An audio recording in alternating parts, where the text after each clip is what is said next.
Ok, acabamos de hablar sobre lo que significa ser un conjunto numerable, es decir, estar en la clase de equipotencia de los números naturales.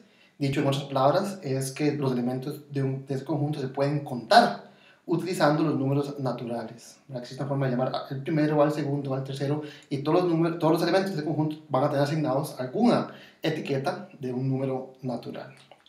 La mayoría de los conjuntos infinitos que nos encontramos diariamente pues son conjuntos numerables, ¿verdad? El conjunto de números primos, Q, Z, todos estos conjuntos que son infinitos pues son tan grandes en tantos elementos como los números naturales.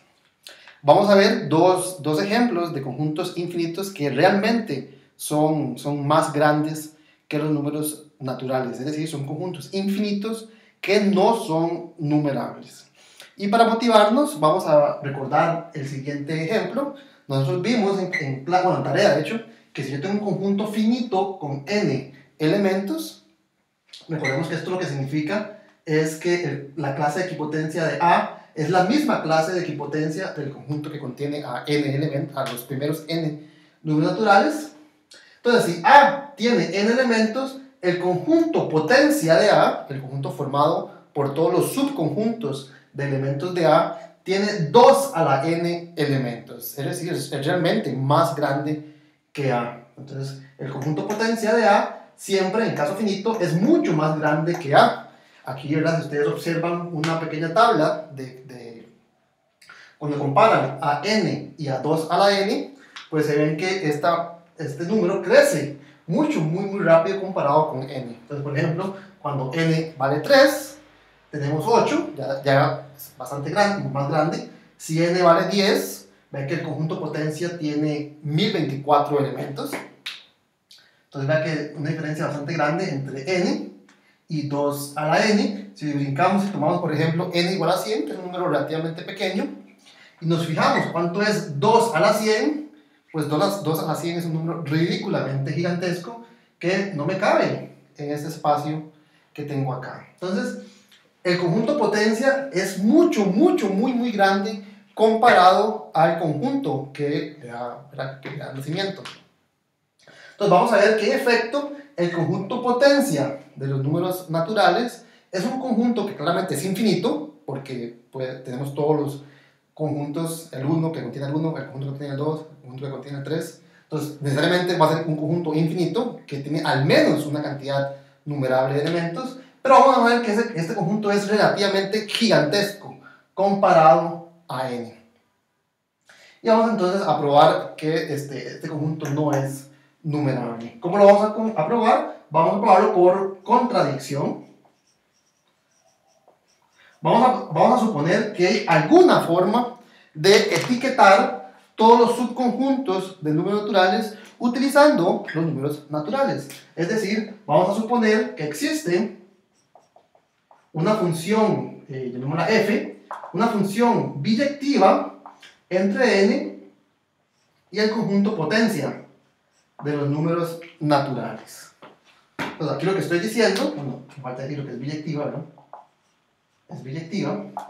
Lo que estoy diciendo es que yo puedo listar todos los subconjuntos formados por números naturales. A un conjunto le llamo el primero, a otro conjunto le llamo el segundo, etc. Entonces, tengo una etiqueta natural por cada subconjunto de números naturales. Ok, vamos a hacer lo siguiente. Considere, es una idea bastante ingeniosa, considere el siguiente conjunto. Va a ser un subconjunto de números naturales, es decir, ese va a ser un elemento de partes de n, y lo vamos a definir de la siguiente manera.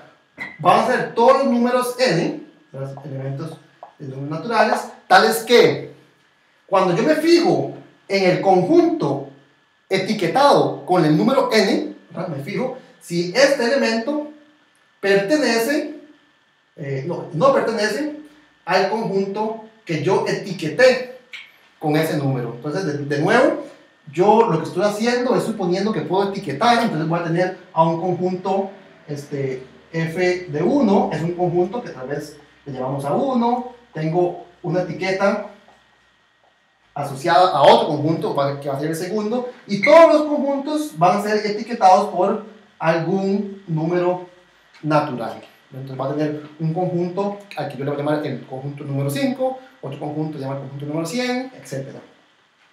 Y lo que hago es que me fijo, por ejemplo, si 1 pertenece o no, o si no pertenece, al conjunto que está indexado por 1.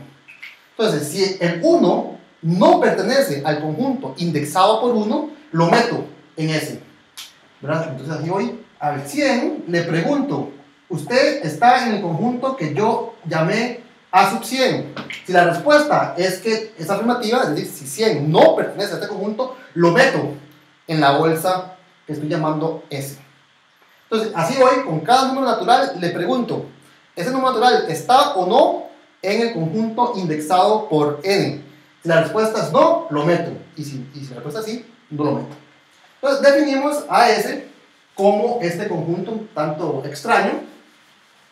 Pero vean que este conjunto pertenece a partes de n. Es decir, es un elemento del conjunto de llegada. Y estamos asumiendo que esta función es biyectiva.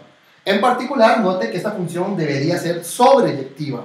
Entonces, dado que f es sobreyectiva, pues este conjunto le debe corresponder alguna etiqueta. Es decir, existe un número natural, que vamos a llamar tal vez m, los números naturales, tales que S es el conjunto que yo etiqueté con el número m. La función es sobreyectiva y por lo tanto existe un elemento en n que lo etiqueta. Y ahora veamos qué pasa si yo trato de contestar si el número m pertenece a ese subconjunto. ¿Qué quiere decir que un elemento pertenezca a ese subconjunto? Por definición, ya que esto es la definición de pertenencia al conjunto S, es que ese elemento m no pertenezca al conjunto que lo indexa, que lo enumera. Es decir, que m no pertenece a f de m. ¿Pero quién es f de m? F de m es el conjunto que yo llamé S. Es decir, que para que m sea un elemento de S, se debe de cumplir que m no sea un elemento de S. Bueno, ciertamente, estas dos condiciones no se pueden cumplir simultáneamente y por lo tanto, este conjunto S no existe. Entonces, vea que esto me da una contradicción con el hecho de que yo podía enumerar todos los subconjuntos de partes de n utilizando únicamente números naturales. Inclusive vea que lo que mostramos ni siquiera utilizó la inyectividad. El argumento que hemos usado únicamente utilizó la sobreyectividad. Es decir, que si yo supongo que existe una función sobreyectiva, y recordemos que sobreyectiva diría que no sobran elementos en el conjunto de llegada, llegaríamos exactamente a la misma contradicción.